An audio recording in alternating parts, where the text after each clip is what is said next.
Ang inyong mapapanood ay isang maiksing tula.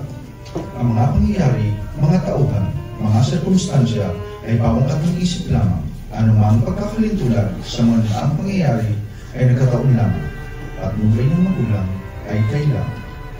Pagka sidula, punit ng kalayaan. Ang sidula ay isang kapirasong papel na ibinigay ng pamalaan ng Espanyol noong 1884 bilang pagkakilanlan at katubayan sa pagbayad ng buwis ng mga katutubo. Kailangan itong dalhin lagi ng mga katutubo. Ang pangyayari, taong 1876,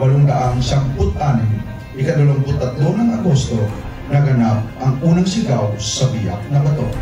Ito ang revolusyon na pinamumunuan ni Andres Bonifacio. Mga kapatid, ang oras ay dumating na.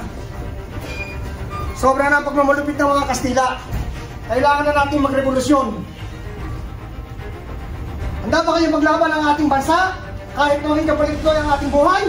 Nakahanda kami! Nakahanda kami! Kung gayon,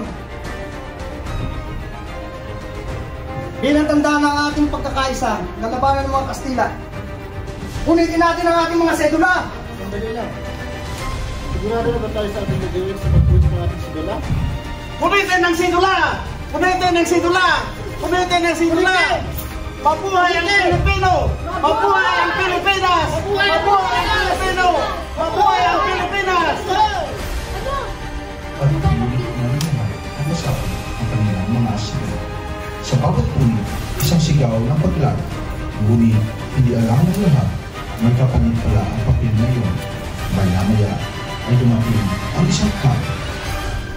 Supremo! Meron akong magandang balita. Meron, Tomas.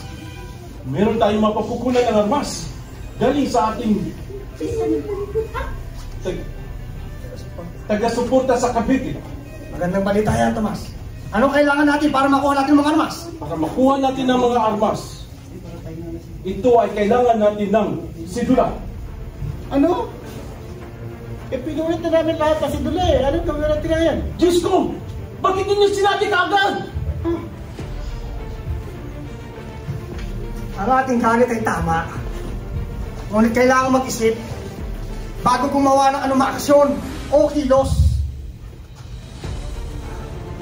Hindi sapat ang tapang.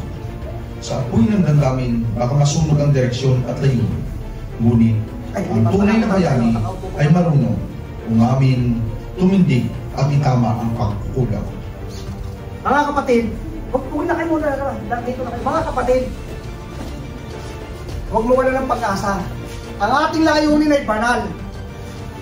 Kung kailangan gumawa ng paraan para makakuha ng mga armas, gagawin natin. Pero sa susunod, huwag tayo maging padalos-dalos. Tama! Sa gabing iyon, nagsimula ang tunay na aral ng revolusyon.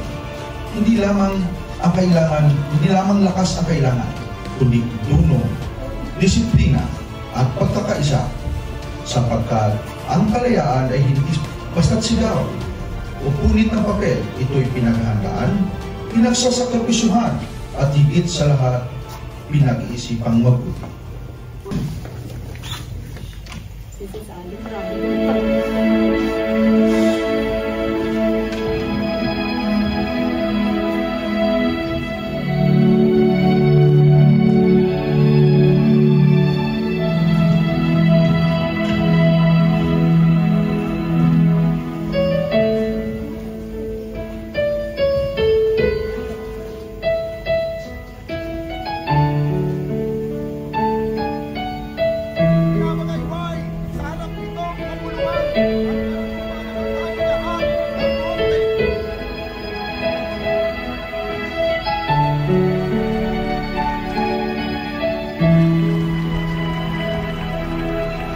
Marami ang nagbigay ng buhay, maraming dugo ang ulapon.